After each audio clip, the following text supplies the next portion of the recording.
In the year 2021, on a stormy autumn night, Michael found himself on an isolated stretch of Highway 66 in the remote town of Hollowbrook. The clock on his car's dashboard read 1:37 a.m. as he maneuvered through the winding, rain-soaked roads, desperately trying to reach his family's cabin nestled deep in the woods. The rain was unrelenting, falling in heavy sheets, obscuring his vision and making every turn treacherous. Adding to his anxiety, his fuel gauge was perilously close to empty, and he had no cell phone signal to call for help. After hours of relentless driving, he spotted a weather-beaten road sign indicating the presence of a rest area just up ahead. Fatigue weighed heavily on him, and he longed for a break from the harrowing journey. The cabin was still a couple of hours away, and the hope of a warm cup of coffee and a brief respite from the storm was enough to keep him going. Finally, the rest area came into view, an oasis of dimly lit solace in the midst of the storm. Raindrops created a shimmering pathway to the entrance, dancing on the wet pavement. Michael parked his car and sighed with relief, grateful for a moment's respite from the relentless downpour. Inside the small rest area building, he was greeted by an eerie silence. The flickering fluorescent light cast long, sinister shadows across the worn linoleum floor. It felt abandoned, but a flickering neon sign above the counter indicated that the coffee machine was operational. Michael approached it, welcoming the warmth and familiarity of the task at hand. As he poured a cup of coffee, he heard a shuffling noise behind him, and a chill crept up his spine. He turned to find a hooded figure standing in the shadows, their face concealed by the hood. The stranger's eyes gleamed with a malevolent glint, and an uneasy silence hung in the air. "Hey there," Michael stammered, attempting to break the silence. "I didn't expect to see anyone here. It's a hell of a night, isn't it?" The hooded figure remained silent, the atmosphere growing more tense with each passing moment. Michael, growing increasingly uneasy, turned back to the coffee machine and hastily filled his cup. When he turned around again, the stranger had vanished, leaving Michael with a sense of eerie disquiet. As he was about to exit the rest area, the sound of an ominous switchblade opening behind him shattered the silence. He slowly turned to see the hooded figure brandishing the glinting blade, a menacing look in their eyes. "I'll hand over your wallet!" the hooded figure hissed, their voice a venomous whisper, the blade gleaming ominously in the dim light. Fear coursed through Michael's veins as he reached for his wallet, but he hesitated, buying time to formulate a plan. Just then, the rest area's door burst open, revealing a police officer who had taken refuge from the storm, gun drawn and ready. "Drop the knife!" the officer shouted, the tension in the room reaching its peak. The criminal hesitated briefly, then dropped the weapon and raised their hands in surrender. The police officer swiftly apprehended the would-be robber and called for backup, as Michael watched, still trembling from the ordeal. He realized that he had narrowly escaped a terrifying situation. The police officer informed him that the criminal was a wanted fugitive, responsible for several violent robberies in the area. Justice had finally caught up with them, and they would now face the consequences of their actions.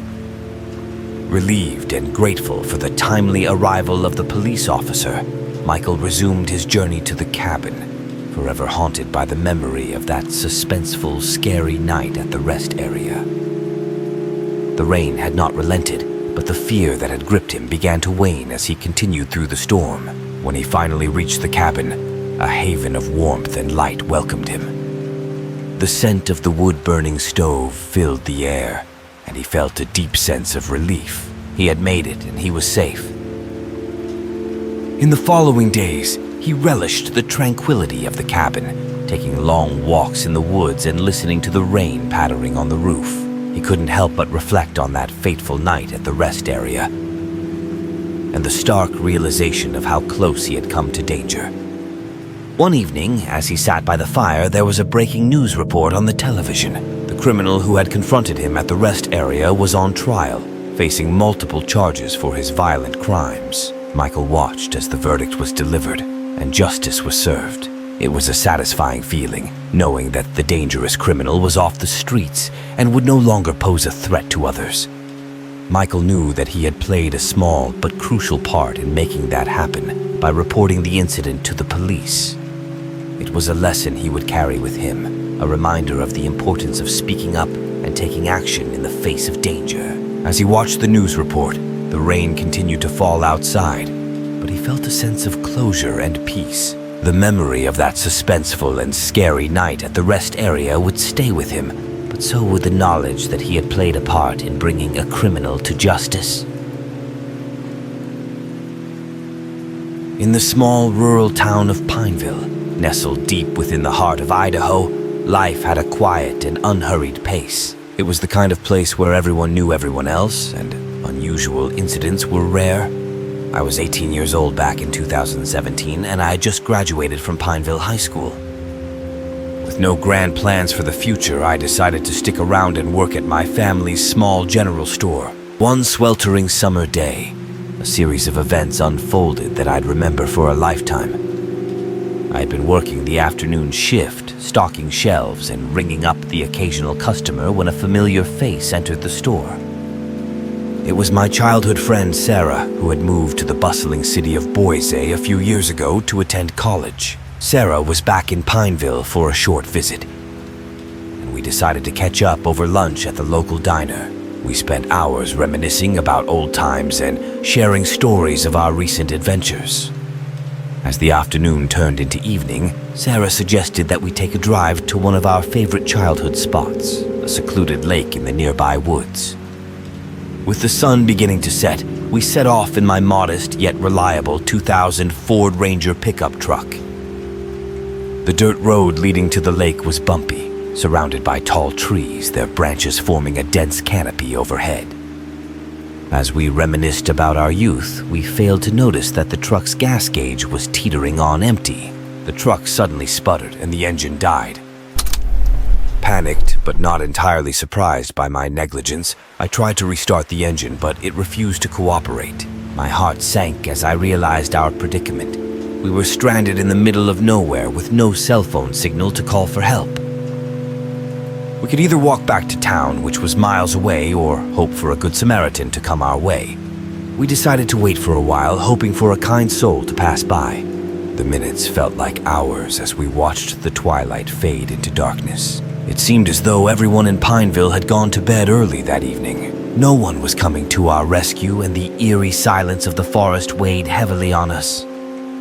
Just when we were beginning to lose hope, the distant hum of an engine reached our ears. A pair of headlights appeared through the trees, growing steadily closer. A worn-out pickup truck pulled up, and a middle-aged man with a sinister grin greeted us. He introduced himself as Dave, a local logger who happened to be driving back from a job site. He was a stocky, bearded man with a rugged appearance that hinted at a life spent working in the woods. Dave offered to give us a ride back to town to fetch a can of gas, which he insisted was a common occurrence in this remote area. With immense relief, we hopped into Dave's truck. However, as we drove deeper into the woods, a sense of unease settled over us. Dave's cheerful demeanor had vanished, replaced by an unsettling silence. Dave took a sudden turn down a narrow, overgrown trail. Panic surged through us as we realized we were heading away from Pineville, not toward it. He spoke in cryptic, menacing tones, and our fear intensified with each passing moment. With a menacing glint in his eye, Dave turned to us. "Now, it's time for you two to understand the gravity of your situation." Sarah and I exchanged nervous glances, realizing we had fallen into the clutches of a cold-blooded serial killer. Our hearts raced as we contemplated the perilous circumstances we were now entangled in.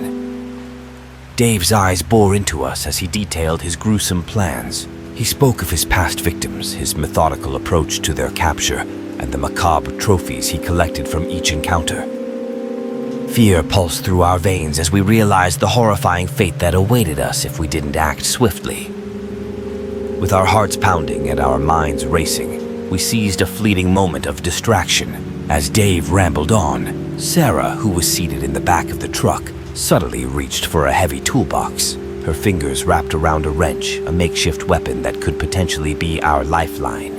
In a split-second decision, I feigned sudden illness, clutching my stomach and groaning in pain. Dave, momentarily taken aback, leaned closer to assess my condition. It was the opening we desperately needed. Sarah's hand shot out from behind the seat, wielding the wrench. With all her strength, she swung it toward Dave's head. The wrench connected with a resounding thud, causing him to cry out in pain. His grip on the steering wheel faltered, and the truck veered wildly off course, crashing into a tree. The collision jolted all of us, and the night erupted with chaos. As the truck came to a halt, I scrambled for the door handle and tumbled out into the darkness. Sarah followed suit, and together we sprinted into the dense woods. Behind us, Dave groaned, disoriented from the crash. His menacing plans were momentarily derailed, and we seized the opportunity to distance ourselves from the truck and the man who had sought to do us harm. The forest was a labyrinth of shadows, and every snap of a twig, every rustle of leaves sent shivers down our spines. We ran, adrenaline coursing through our veins, with Dave's enraged shouts echoing behind us. Branches scratched at our arms and legs, and our breaths came in ragged gasps. As the first light of dawn broke through the trees, we stumbled upon a small, seemingly abandoned cabin. We had no idea who lived there, but we had no other choice. Desperation fueled our actions as we banged on the door, hoping for a refuge from our pursuer. To our immense relief, the door creaked open, revealing an elderly woman who had lived in the cabin for decades. She ushered us inside, and we explained our harrowing ordeal. She offered us protection and assistance, making sure we were safe from Dave's clutches.